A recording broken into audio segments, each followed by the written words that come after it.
Reading the Times for Friday, February 21st, 2020. Lawmakers are warned that Russia is meddling to re-elect Trump. Intelligence officials warned House lawmakers last week that Russia was interfering in the 2020 campaign to try to get President Trump re-elected. 5 people familiar with the matter said in a disclosure that angered Mr. Trump, who complained that Democrats would use it against him. The day after the February 13th briefing to lawmakers, Mr. Trump berated Joseph Maguire, the outgoing acting director of national intelligence, for allowing it to take place. People familiar with the exchange said. During the briefing to the House Intelligence Committee, Mr. Trump's allies challenged the conclusions, arguing that Mr. Trump has been tough on Russia and strengthened European security. Roger Stone is sentenced to over 3 years in prison. Judge Amy Berman Jackson exonerated Mr. Stone, saying his efforts to thwart a legitimate congressional inquiry of national importance were a threat to our most fundamental institutions, to the very foundation of our democracy. But she stopped well short of the original prosecutor's recommendation, handing down a sentence of 40 months in prison for Mr. Stoney. In a letter submitted to the judge on Mr. Stoney's behalf, Mr. Critico undercut the prosecutor's argument, saying he never feared that Mr. Stoney himself would harm him. During the trial, he testified that he feared that Mr. Stoney, a well-known political commentator, could create havoc in his life if he did not bend to his wishes, and prosecutors say he feared that Mr. Stoney could stir others to violence. How Bloomberg bungled a debate that he had been prepped for. Several people close to the Bloomberg campaign who spoke on the condition of anonymity to discuss private concerns said that the former New York mayor's advisors had quietly acknowledged that Mr. Bloomberg would have taken a wholly different approach to the next debate in South Carolina on Tuesday night. Mr. Bloomberg's campaign was encouraging political surrogates to cast the debate in the most optimistic light possible, emphasizing that the pile-on against him showed that other Democrats regarded him as a growing threat, and highlighting exchanges later in the debate between Mr. Bloomberg and Mr. Sanders, in which Mr. Bloomberg handled himself with great confidence. Ahead of the debate, veterans of past Bloomberg campaigns suggested he would be ready, observing that his mayoral debates generally went off without major incident, and noting that he has submitted to regular questioning from reporters in recent months. Far-right shooting shatters an already fragile sense of security in Germany. The German police stormed an apartment in the central city of Hanau early Thursday, where they found the body of a person who is believed to have killed at least 9 people and injured several others in one of the country's bloodiest shooting in recent memory. The police said another person was also found dead in the apartment after they acted on a tip, but they declined to provide further details or suggest a motive for the shootings on Wednesday in Hanau, a city of about 95,000 people that is 10 miles east of Frankfurt. The shootings took place at 2 bars popular with young people from the city's Kurdish community, raising speculation that the attacks were carried out by someone with far-right views. New York Attorney General accuses NYC of fraud over taxi crises. The very government that was supposed to ensure fair practices in the marketplace engaged in a scheme that defrauded hundreds of medallion owners, leaving many with no choice but to work day and night to pay off their overpriced medallions. Bhairavi Desai, the executive director of the New York Taxi Workers Alliance, which represents cab drivers, said she welcomed Ms. James' action and saw it as a validation of the city's culpability in the taxi crisis. The devastation that has happened across the taxi industry has been a deep betrayal by the city, she said.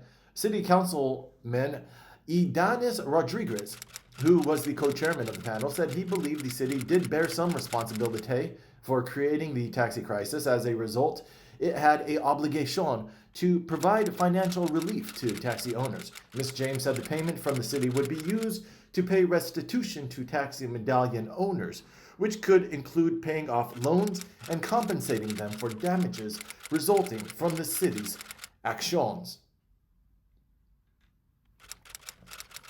Beatings, burns, and betrayal. The Willowbrook scandal's legacy. Now we have small Willowbrooks, said Ida Rios, 86, a retired teacher whose late son Anthony was at Willowbrook and who now runs an association for Bronx families with relatives in group homes. Moving the so-called Willowbrook case, members dragged on for more than a decade while conditions inside remained deplorable, recalled another of the lawyers, Robert M. Levy, who visited Willowbrook in the early 1980s and is now a U.S. magistrate judge. Mick Dahlia spent 16 years at Willowbrook.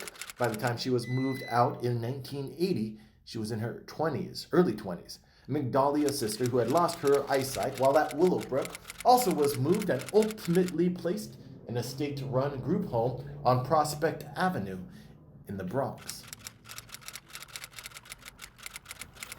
Like an umbrella had covered the sky. Locust swarms despoil Kenya. In addition to the 12 million people already experiencing acute food shortages in Ethiopia, Kenya, and Somalia, the locust crisis now poses a potential threat to the food security of over 20 million others, according to the Food and Agriculture Organization, a UN agency. While Kenya started the aerial spraying of chemicals in January to combat the locust invasion, the vastness and inaccessibility of areas like Wamba mean that many of the eggs laid by locusts could evade eradication, said Selina Lepercha, a local administrator in Wamba. Therefore, in general, locust outbreaks are expected to become more frequent and severe under climate change, said Ariane Cease, a director of Global Locust Initiative at Arizona State University. Iran's stacked election is expected to produce a hardline parliament. While Iran's parliamentary election have never been free and democratic, Iran's clerical leadership disqualified more than 7,000 candidates from running this year, including most of the moderates and centrists, paving the way for tougher domestic and foreign policies. At a time when Iran is navigating extraordinary challenges at home and abroad, from the possibility of conflict with the United States to crippling economic sanctions and a restive population. Iran's supreme leader, Ayatollah Ali Khamenei, appears to have concluded that the best way to manage the turmoil is to squelch dissenting voices and assure a parliament that would rubber stamp conservative policies. President Hussein Rouhani, a moderate who staked his career on a nuclear agreement with the United States and European powers, was kneecapped when President Trump withdrew from the agreement in 2016. Mr. Rouhani and moderate lawmakers who hold 122 seats in the current 290-member parliament had bet that the lifting of economic sanctions in exchange for accepting limits on Iran's nuclear program would end Iran's economic isolation and bring foreign investment and prosperity. U.S. and allies blame Russia for cyberattack on Republic of Georgia. The United States has rarely publicly attributed blame, though experts found the fingerprints of the Kremlin on those intrusions abroad. In a break from past practice, State Department said publicly on Thursday that Russia had been behind a sweeping cyber attack last fall in the former Soviet Republic of Georgia, the October cyber attack on Georgia, where Russia engaged in a deadly 5-day conflict a decade ago over separatist regions, was a broad assault. Russia's foreign minister denied that Moscow was behind the assault, with the news site RIA quoting Deputy Foreign Minister Andrei Rudenko as saying, Russia did not plan and is not planning to interfere in Georgia's internal affairs in any way.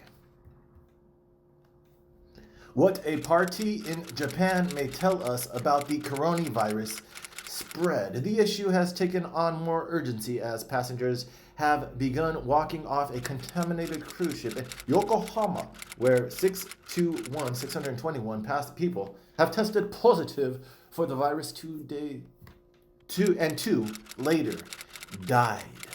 Alarmed officials are rushing to learn more about how the virus is transmitted, including how many of those infected experience mild symptoms or none at all, and whether it can be spread by people who are symptom-free. In one, a super spreader, a person who has a propensity to spew more germs than others, transmits the virus to a large group of people.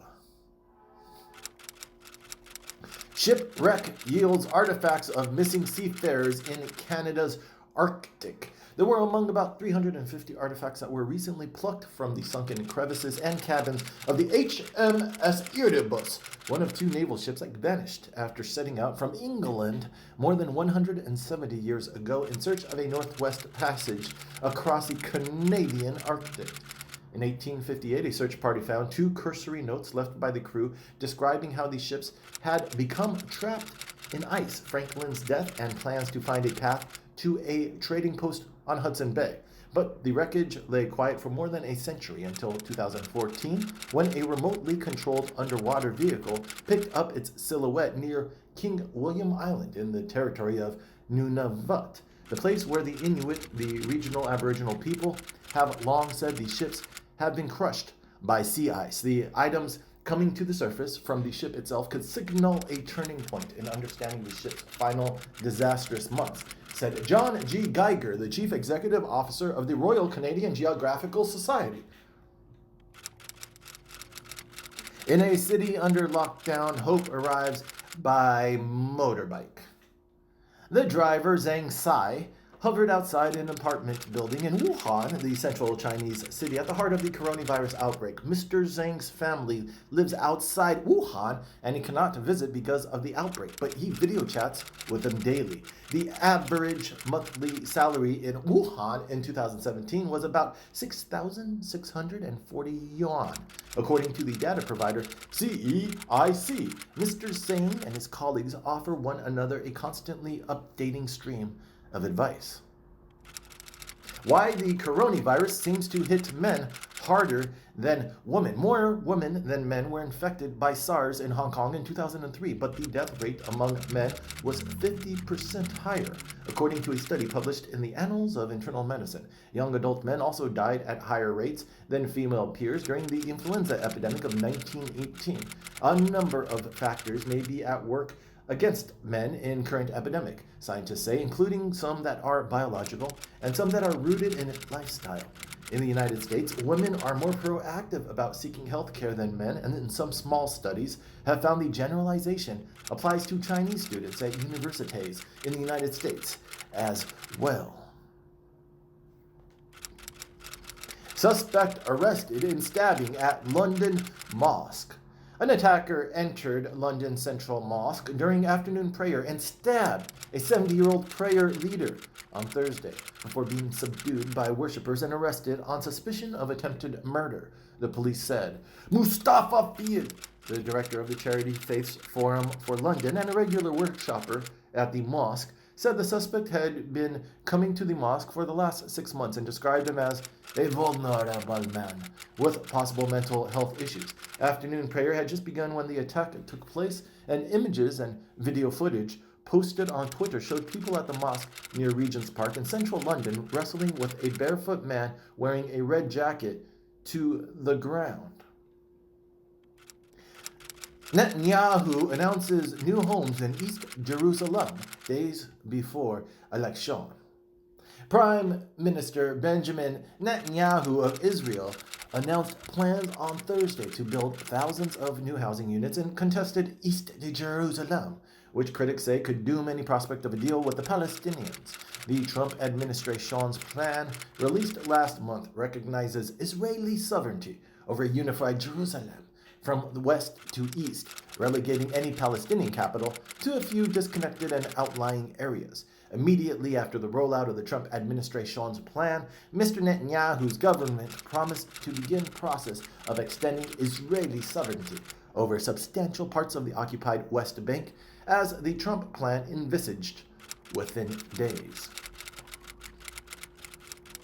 South Sudan's feuding leaders announce unity deal amid war crimes report.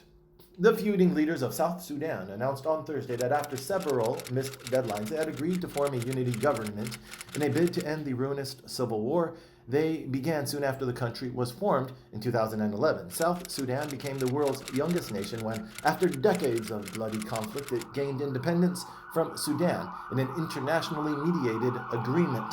The findings of a three-person United Nations Commission on Human Rights in South Sudan, also released on Thursday, underscores the enormous challenges still facing South Sudan, an oil-rich nation which is also one of the world's poorest. Amid continuing violence at a local level, the United Nations team turned a spotlight on how members of the government were plundering the economy to line their own pockets, with catastrophic consequences for the country's humanitarian situation. Women will be hit hard by UK's new immigration rules, experts warn. The new immigration system roundly fails to understand the lived experience of women, many of whom are prevented from accessing paid work by the weight of unpaid work, caring for children, old people, and those with disabilities that successive governments rely upon them to do, said Sophie Walker, the chief executive of the Young Women's Trust, a British feminist organization. The Women's Equality Party said that without substantial government investment in childcare and elder care, women are put into a position where they simply cannot work. Women's groups warn that shutting out foreign workers would put more pressure on women who are already in Britain, particularly caregivers. Lesotho's leader, Mrs. Court date to be charged in killing of estranged wife. Mr. Thabani phone records show that he was in contact with one of the assailants on the night of Mrs. Thabani's death. Deputy Police Commissioner Baseka Mokete said in a telephone interview on Thursday. Masai Thabani argued that she was the legitimate spouse of Mr. Thabani because of her continuing relationship with him, but in 2015, a court found that Lipolelo Thabani could retain the title until the divorce was completed. Mr. Thabani's political party has called on him to step down for weeks, but the Prime Minister refused to give a time frame until his announcement on Thursday, when he said he would step down in July. Mr. Thabani and his wife were also charged with attempted murder because of a friend of Lipolelo Thabani was critically injured in the shooting. Oklahoma's tribes unite against a common foe, the Cherokee governor.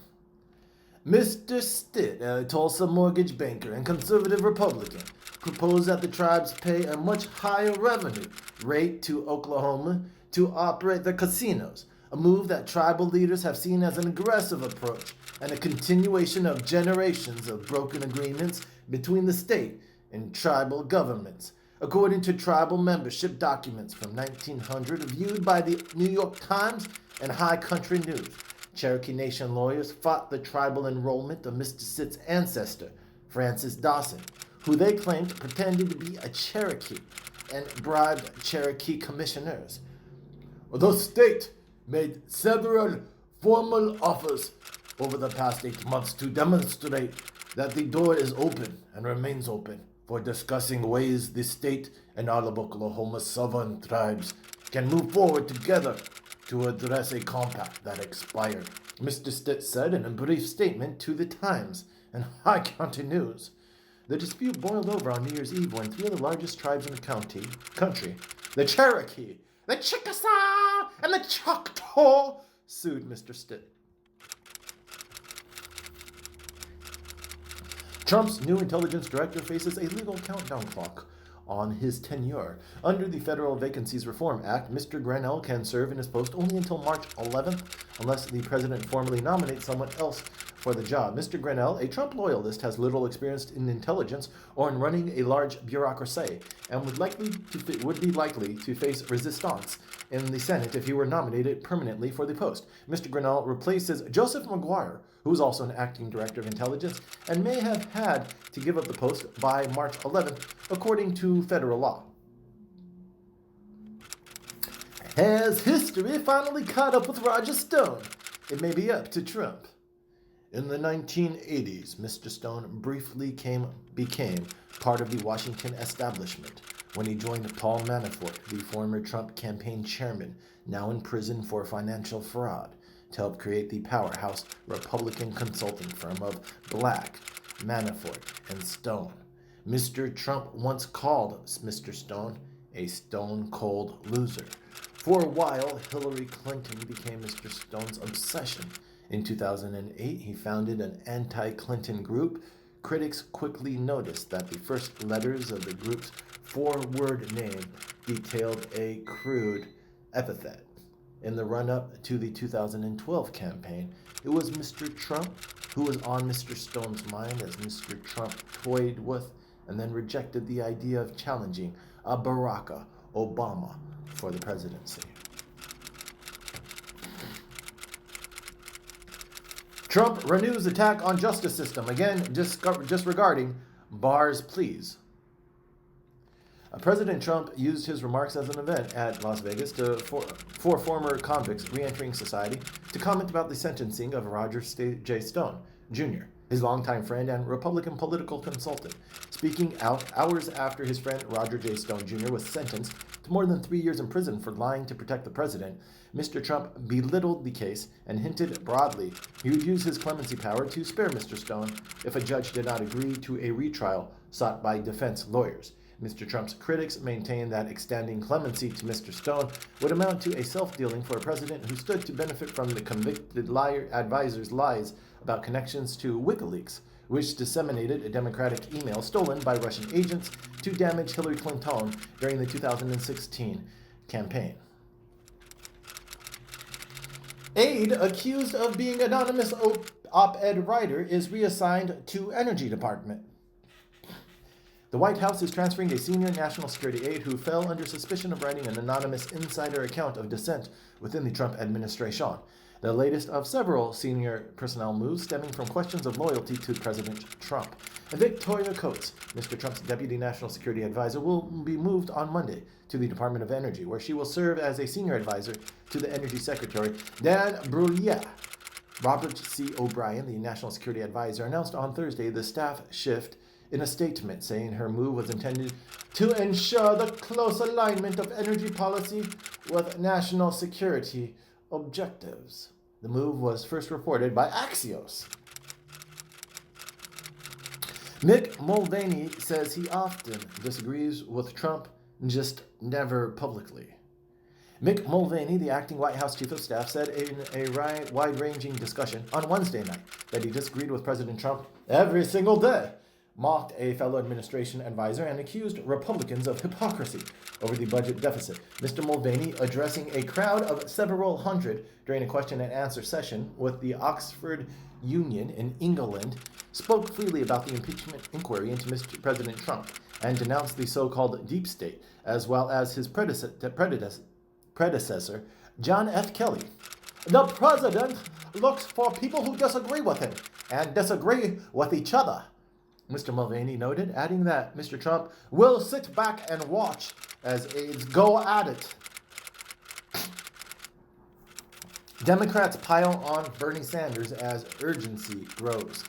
After a poor performance in a ferocious Democratic debate, former Mayor Michael R. Bloomby faced voters and the news media at a Thursday morning event in Utah, as his campaign reckoned with the fallout from the televised verbal combat, which undercut all four moderate Democrats on stage at times and left Senators Bernie Sanders and Elizabeth Warren looking strengthened. Behind the scenes on Thursday, Bloomby campaign officials were attempting to assess how the debate would affect Mr. Bloomby's standing with voters, as he was beginning to break through on a national level. If Ms. was the dominant figure in the debate, Mr. Sanders was perhaps the luckiest. The front runner in Nevada and national polls, he emerged largely unscathed from the debate as his moderate rivals focused on ripping into Mr. Bloomby and one another. Where's Tom Steyer? A few people in Las Vegas were wondering. Oh, he's not? Asked an incredulous Cindy Yergin, 71, when informed that the hedge fund billionaire Tom Steyer was not going to be on stage. Miss Yergin said the television advertisement had piqued her interest in Mr. Steyer, who was long a vocal support advocate of President Trump's impeachment and who supports progressive environmental and racial justice policies. Tonight's debate helped one person, Donald Trump, Mr. Steyer said in a statement after the debate, also saying it was clear that Bloomby is probably running in the wrong primary. Climate change rises as a public priority, but it's more partisan than ever. Percentage of Americans in each party who say climate change. The Democratic Party has made combating climate change a more central focus in recent years. Percentage of Americans who say the federal government is not doing enough to reduce the effects on climate change. Who can beat Trump? Who knows? The ABC Washington poll showed that in a head-to-head matchup with all six candidates on stage at the debate, Mr. Trump would earn between 45 and 47% of the vote nationwide. That's why Quinnipiac University asked voters in Michigan, Pennsylvania, and Wisconsin, the three states that Mr. Trump narrowly flipped in 2016, giving him an electoral college win, to choose between the president and each of the six leading Democratic candidates. Mr. Bloomby beat Mr. Trump by 6 points among registered Florida voters, thanks in part to the strength of his support among voters with college degrees, according to the poll. Elizabeth Warren crushed the debate, but is it too late? Miss Warren pressed Mr. Bloomby about the non-disclosure agreements that former female employees at his companies had signed so voters could know what's lurking out there, flustering the former mayor into perhaps his worst moments on stage. Tonight, Elizabeth Warren ripped Mr. Bloomby's face off national television, exposing his ugly record on women and racial justice, Mr. Chamberlain said in a statement. Miss Warren went after Mr. Bloomby from the start, trying to dismantle the aura of electability that Mr. Bloomby and his unprecedented ad campaign have wrapped around him. How Amy Klobuchar suddenly became a rival worth attacking, with a stack of endorsements from local and national newspapers lured by her centrist platform, a surprising third-party finish in New Hampshire, and a cash infusion of $12 million. Miss Klobuchar was suddenly awash in top-tier candidate punditry chatter and attracting a fresh and often first look from voters, though only a single metric with unknown impact on voters. To look at the endorsements Miss Klobuchar has racked up, 9 so far, double the amount of most of her rivals, is to get a window into how Miss Klobuchar long laid the foundation for what appeared to be a very rapid rise from obscurity to winning national delegates. Her recent 7-figure ad buy in 7 Super Tuesday states features 2 new ads that boast of her endorsements from the New York Times, which she shared with Miss and The Sun. Editors at The Sun recognized that Ms. Klobuchar, as well as Mr. Buttigieg, faced an uphill battle with Latino voters in the state. President declares the winner of the Democratic debate, Donald Trump. The real winner last night was Donald Trump, Mr. Trump wrote on Twitter, quoting Michael R. Bloomberg's remarks to a group of supporters. Mr. Trump is practiced at trying to turn any anti-Trump words spoken by Democrats against them, as he did when he paid particular attention to remarks that Mr. Bloomberg delivered to supporters on Thursday morning at an event in Salt Lake City. Look. The real winner in the debate last night was Donald Trump, because I worry that we may be on the way to nominating someone who cannot win in November, Mr. Bloomberg said. Donald Trump Jr., Mr. Trump's eldest son and a campaign surrogate who watched the debate aboard Air Force One with his father, said that Mr. Bloomberg's performance amounted to a great night for my dad. Democrats set a TV rating record at their Las Vegas debate. The Democratic presidential candidates smashed a ratings record on Wednesday night, drawing a combined audience of 19.7 million. To the latest primary debate, Nielsen said on Thursday. The Wednesday debate may have generated interest thanks to an addition of a newcomer, Michael R. Bloomberg, the former New York City mayor who has spent hundreds of millions of dollars on television commercials and online ads since entering the race in November. The first Republican debate from August 2015, Donald J. Trump's debut on the debate stage, remains the most watched of primary debates. How common mental shortcuts can cause major physician errors. In healthcare, such unconscious bias can lead to a disparate treatment of patients and can affect whether similar patients live or die. One study found that when patients experienced an unlikely adverse side effect of a drug, their doctor was less likely to order the same drug for the next patient whose condition might call for it, even though the efficacy and appropriateness of the drug had not changed. Our study confirms previous work that found doctors are overly responsive to patient age when diagnosing illness, and that showed how seemingly irrelevant factors such as the difference of a few weeks of age could govern physicians' decisions about treatment with potentially life-altering consequences for patients. An ICE detention center? You picked the wrong town, says residents. You can find other options, but don't bring ICE. In the long term, the McFarland community will suffer, said Estefan Davalos, an undocumented farm worker from Mexico who has lived and worked in McFarland for years. The new law in California also prohibits private immigration detention centers, but the GEO group signed an agreement with ICE to operate the proposed facilities in McFarland just before the law took effect, leaving the final decision in the hands of the planning commissioner. Ms. Ramirez, who helped organize the opposition in McFarland, says she was just 22 when she crossed the border from Mexico, found work picking grapes in McFarland, started a family. Former Pentagon analyst pleads guilty to sharing classified information. Mr. Fries acknowledged in court papers that he shared classified information from April 2018 to September 2019 with two journalists identified as Journalist 1 and Journalist 2. According to court documents and social media posts, Journalist 1 was Amanda Macias, a national security reporter at CNBC, who was Mr. Freezy's girlfriend and shared a home with him. On at least two occasions, Mr. Freezy retweeted Ms. Macias when she tweeted her articles containing classified information, prosecutors said. Mr. Freezy then passed classified information to Courtney Kuby, a veteran Pentagon reporter for NBC News, which, like CNBC, is part of NBC Universal. USC offers free tuition to students whose families make $80,000 or less. In a striking recognition that college has become unaffordable for many middle-class students, the University of Southern California announced Thursday it was making tuition free for students from families with an annual income of $80,000 or less, starting in the fall.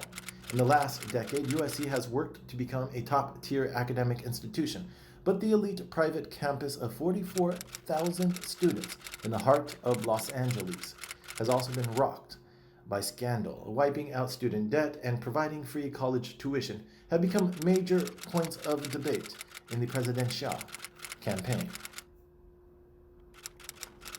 Why does it cost $750,000 to build affordable housing in San Francisco? Not taking into account the price of land, around 1/4 of the cost of building affordable housing goes to government fees, permits, and consulting companies, according to a 2014 study by the California Department of Housing and Community Development. A single affordable housing project requires financing from an average of 6 different sources, federal, state, and local agencies, said Carolina Reed, a researcher at the Turner Center at the University of California, Berkeley, and an author of a forthcoming analysis of affordable housing costs. Judson True, the director of a department in San Francisco City Hall that seeks to speed up housing construction projects, said the process of building affordable housing is far too cumbersome. Warmest January ever puts 2020 on track to be one of the top 10 hottest years. All of the 10 current warmest years on record have occurred since 2004, and the past 5 years have been the hottest 5. A strong El Nino during the first half of 2016, for example, contributed to the record temperatures that year. The latest El Nino ended last year, and the ocean temperatures in the Pacific have returned much closer to normal.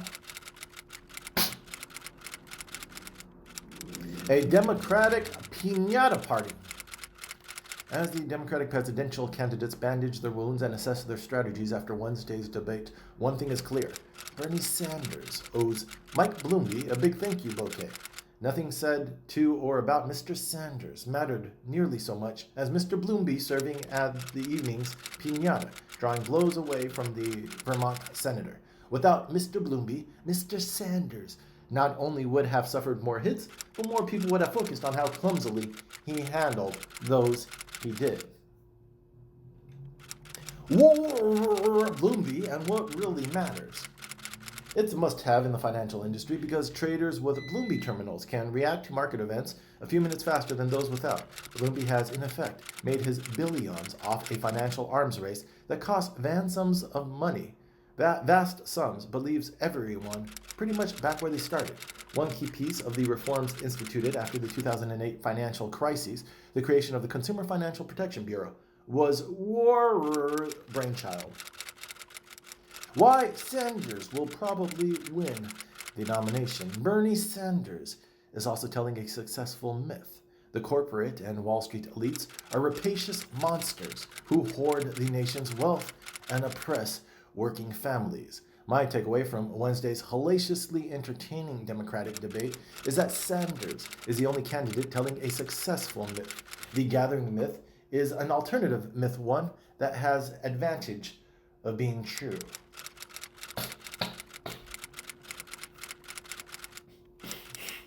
I was the judge in the stop and frisk case. I don't think Bloomberg is racist. While Mike Bloomberg was mayor of New York, Black and Latino people were disproportionately stopped and often frisked, millions of times, peaking at 690,000 in 2011. The stops were frightening, humiliating, and unwarranted invasions of Black and brown people's bodies.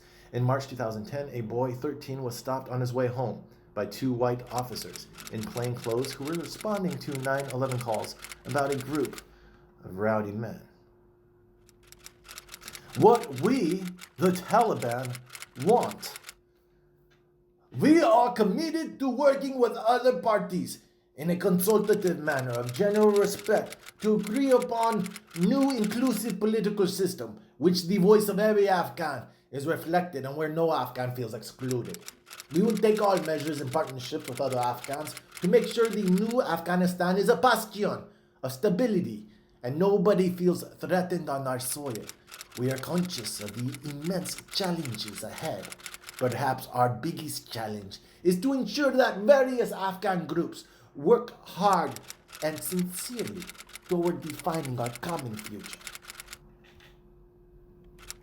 Stop otherizing Haredi Jews. Haredim don't buy into some elements of modern culture, okay? And our value systems places family, textual study, and religious observance above other certain material goals. Think Soviet bloc or communist bloc. There's often non-judgmental talk of the black vote and the Hispanic vote. Why aren't Haredim a bloc? There are other subtly disparaging tropes about Haredim as well, telegraphed not necessarily by specific words like ultra and bloc, but by negative stereotyping and harmful canards. Fight night in Vegas. The Democrats' debate is a brawl. By the time Senator Elizabeth Warren finishes dropping napalm on every one of the other Democratic presidential candidates, all President Trump will have to do in the general election is sweep up the Democratic ashes and dump them into the dustbin behind the White House, while Michael Bloomberg's Democratic opponents can accuse him of misogyny and racism. One opponent who cannot is Donald Trump. Mr. Bloomberg's negatives could not be weaponized by the president. Tomboys, call them girls. While I get what Lisa Selin-Davis is trying to articulate, can we finally do away with stereotypes concerning gender and sexuality? There's nothing beneficial about calling girls who play sports or refuse to wear dresses tomboys. They are girls who simply play what they like and wear what makes them happy. Hence, can't we just call them girls? Trump targets New York again, this time over car exports.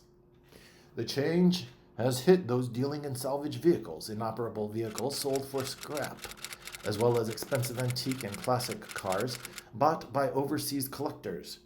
Because the CBP will no longer be able to carry out those checks against New York Department of Motor Vehicle Records, the export of used vehicles titled and registered in New York may be significantly delayed.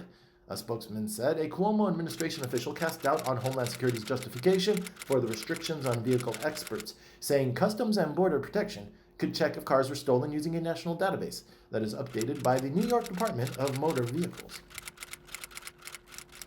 NYPD to remove DNA profiles for non-criminals from database. For years, New York City has been amassing an immense local database of DNA, collecting samples not just of people convicted of crime, but from people simply arrested or questioned, including minors. Bob Barrows, the department's director of legal operations, said that in the next few weeks he expects to remove thousands of profiles in the database, known as the Local DNA Index System, as the department begins its review. New York state law requires a conviction before someone's DNA can be included in the state-operated DNA data bank. A gynecologist spared prison in 16 sex crime plea faces new inquiry. In an interview with the New York Times, Ms. Yang noted that she had worked with Mr. Vance's office to build a case against Mr. Haddon and had testified before the grand jury that indicted him in 2014 on charges involving 6 women, including 5 counts of committing a criminal sexual act.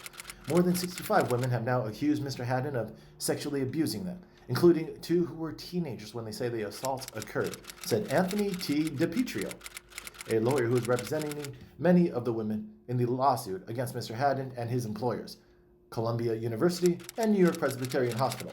One of the 6 women he was accused of abusing, described in court papers as victim number 5, said he had rubbed her clitoris after removing his gloves during an examination in 2011.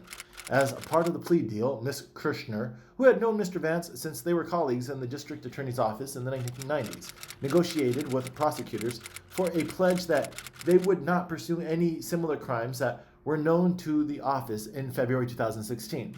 As for the new investigation into Mr. Haddon, Ms. Yang said on Thursday that she was pleased that it happened, but continued to be frustrated over how the earlier case was handled. Ousted Cooper Hewitt director calls investigation a sham. Her supporters contend that at worst, Ms. Baumann had made some ill-advised but innocent decisions, and that the Smithsonian had treated Ms. Baumann too inflexibly and bureaucratically in making her leave. The Inspector General's report noted that shortly after her wedding, Ms. Baumann asked her staff to give Ms. Sleeper a free ticket worth $1,700 to the annual National Design Award Gala that the museum held the following month. Ms. Baumann said she had done so because the Cooper Hewitt's publicity consultants had encouraged the museum to shed more light on Ms. Baumann as a person. Victoria's Secret sale caps end of Wexner's retail empire.